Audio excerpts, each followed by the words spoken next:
All right, happy Sunday. We are back to our lunges. So last Sunday we did curtsies. Today we are going side lunges or lateral lunges.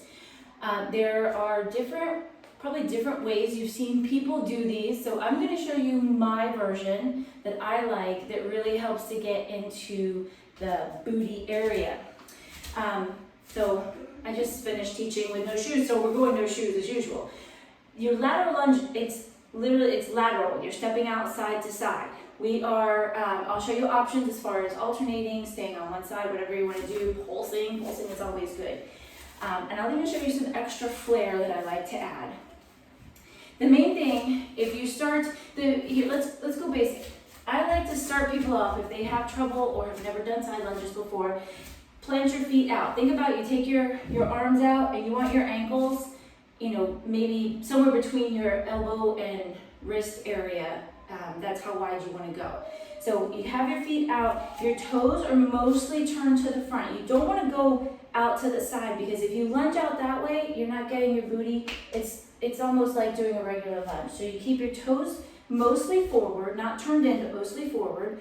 And you just shift your weight over, bending into this knee as I push my hips back. That's the important thing. I'm still sitting back. I always tell people in class, imagine there's a bench back there and you're trying to sit on it with this one butt cheek, all right?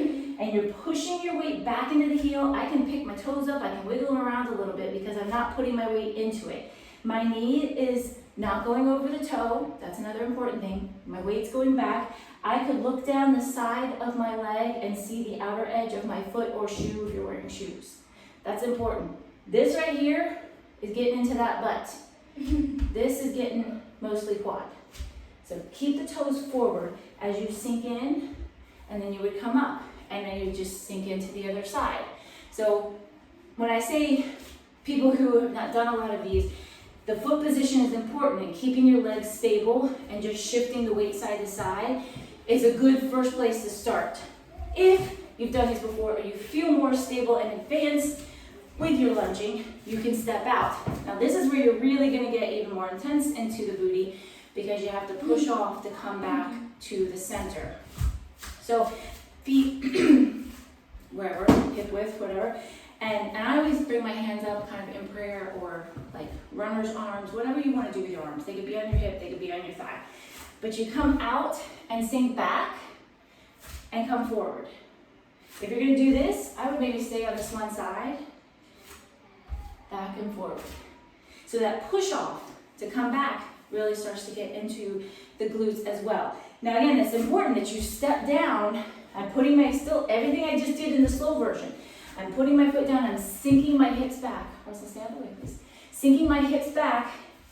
I can pick my toes up because I'm not putting any weight in them. If you're too far forward and your heel is lifting, you're gonna hurt your knees. Push back. Imagine there's something behind you to sit on. If you have a coffee table and you wanna practice with that, practice with just trying to tap your butt on the coffee table or on a small chair or something like that. Another important thing is that it's not this. We're not like barely bending the knee and bringing the chest down. It's pushing the butt back, bending deeply. Chest stays lifted. All right. Always keep your chest proud. Lift the chest.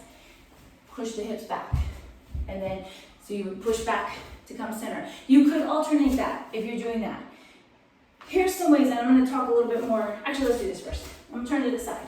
So again, my feet could be planted out, or I can bring them in. I step, push back. I have a long line from the crown of my head out the tailbone. I'm not arching up, I'm not rounding down. I'm keeping a neutral spine, and I come back. I run into my wall. I step in, straight active, not locked out, active quad, micro bend in the knee, push that butt back, and come back in. All right, so that's what I want you to look at. And again, get a mirror, get a camera, video yourself, double check your form, because the worst thing you could do is ruin your knees by doing squats and lunges wrong all the time because you never check. And that's what we're here for too.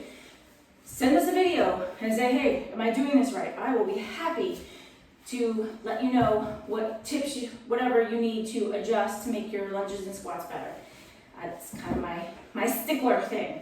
So you've got your basic side lunge. You have options to feet out or step in and out for a little more advanced. Pulse them. Pulsing anything is going to make your butt hurt. So pulsing is always good.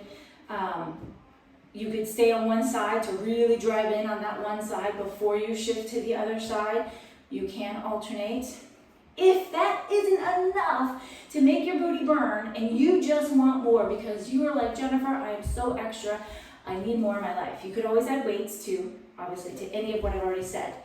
But here's some fun stuff. So, Russell, stop.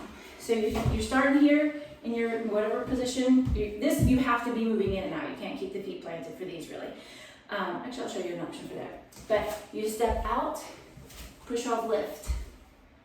Push off, lift. So you see I push off, I'm pushing off, coming back up, straight up over my standing leg, and I'm lifting with the flexed foot and the toe down. So think about what Adam talked about last week or earlier this week on those leg lifts on the side. You're just doing that standing. So you sink in, squeeze, sink in, squeeze. You could always sink in, pull the knee in. If you're working balance, that's not so much for the booty, but that's just balance. We do that a lot. You can, if the feet are out, you could sink in. You could still do this. You're not going to be able to lift as high because your feet are staying planted and you're not pushing all the way back over the other leg. So that's a really good way to intensify that butt. Technically, you could put a big band around the legs that you could step out, but the bands will make you kind of shorten your stance, and I'd rather you not do that at this point, especially pulling that knee in. So I prefer nobody bothers with the bands unless you have really big bands to use. Weights, goblet of weight at the chest, wrap them at the shoulders, or step out. Framing the leg is a good option. It's always a good option. And ankle weights. I mean, people still have ankle weights, those are always great. So that's your exercise for today. Feel free to reach out with any questions. I hope you are feeling that booty burn with all of these exercises. Make sure you are commenting. At least give us a comment on the post saying, hey, I did my stuff. Videos, or, well, I don't know if you can post videos, but pictures are great. Tag us on Facebook. If you have us on Facebook, we'd love to talk about it, bring more friends in. Let's get this crew going, and I will see you one day this week. I think I have a day off before I come back to you. All right, I'll see you soon.